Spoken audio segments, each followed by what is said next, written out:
Oh, I didn't see you there.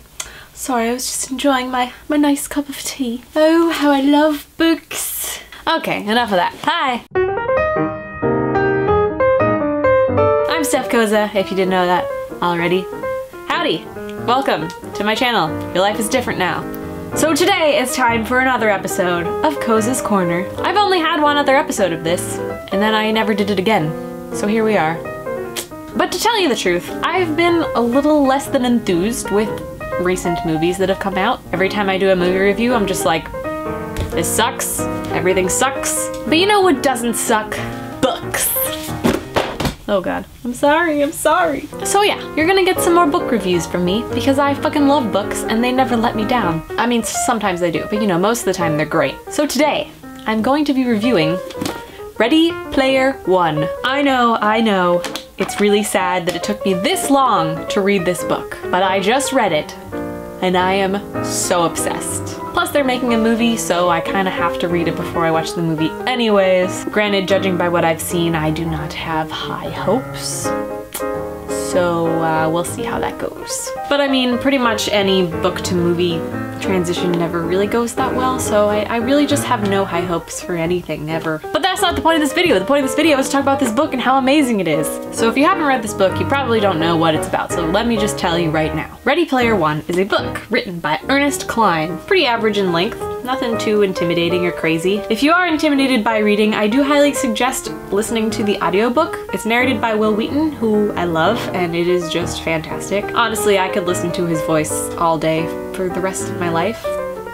I'd be okay with it. So this book follows a character named Wade Watts, except you don't really call him Wade, you call him Parzival. And that is because the majority of the story takes place in this online utopia, kind of like World of Warcraft if World of Warcraft was gigantic.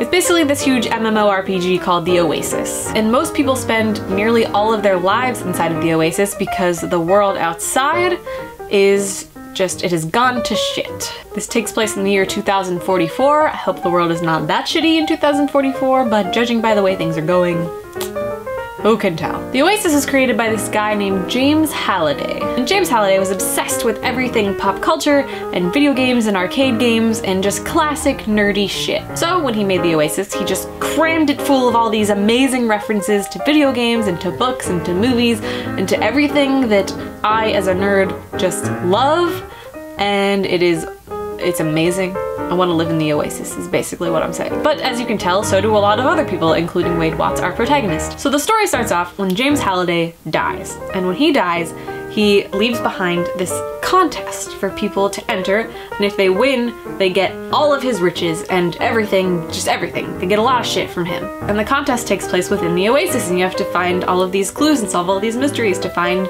these keys and this egg and a lot of, it's like a quest. He sets you off on this amazing quest. And so we follow Wade Watts, aka Parzival, which is his name in the game, journeying off onto this quest and trying to find all of these clues and trying to win the contest. That's pretty much the gist of it. But oh my god, is this book addicting? Addicting? That's not a word. Addicting?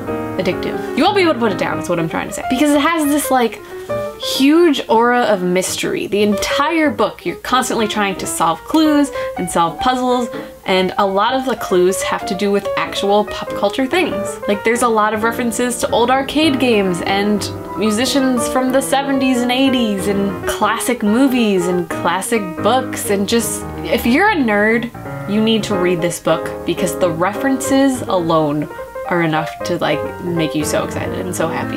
I mean, there's one part where he's just talking about Blade Runner for like an entire chapter, and I was just like, this is what I live for! There's a place that looks just like Rivendell, there's freaking DeLoreans, there's all sorts of crazy shit, and it's awesome. Also, a ton of Dungeons and Dragons references. Just the nerd in me is just, The point is, this book is great, especially if you're a nerd. Double guns. What's really cool about this book is that you're following Parzival, but you're also following all of his friends and all of these people that he meets within the Oasis. And it's a really interesting concept because theoretically, the majority of this story takes place at his computer, sitting in a chair. And it's all just this fictitious world within the Oasis. And all the characters that we meet are real people, but we don't really meet them in real life because they're all just these little avatars in this game. And it's just a really, really interesting concept because at times he's struggling with like, who really are these people?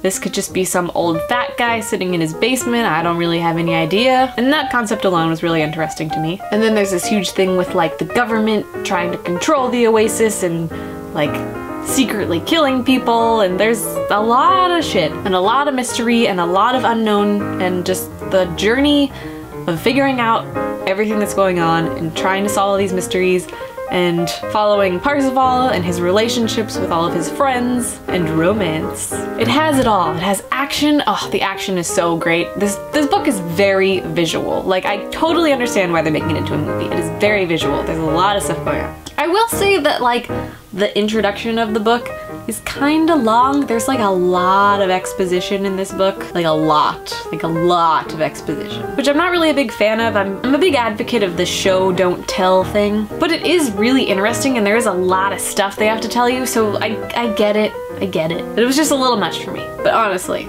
this book is amazing. I highly, highly, highly recommend it, especially if you're a geek, because it is just, I hold it very dearly to my heart. I really do hope that the movie doesn't suck, but I just feel like it's gonna suck. And that's just all I gotta say about that. Though the casting I like the casting. Except for the fact that there aren't two different people playing their avatars and their real life people.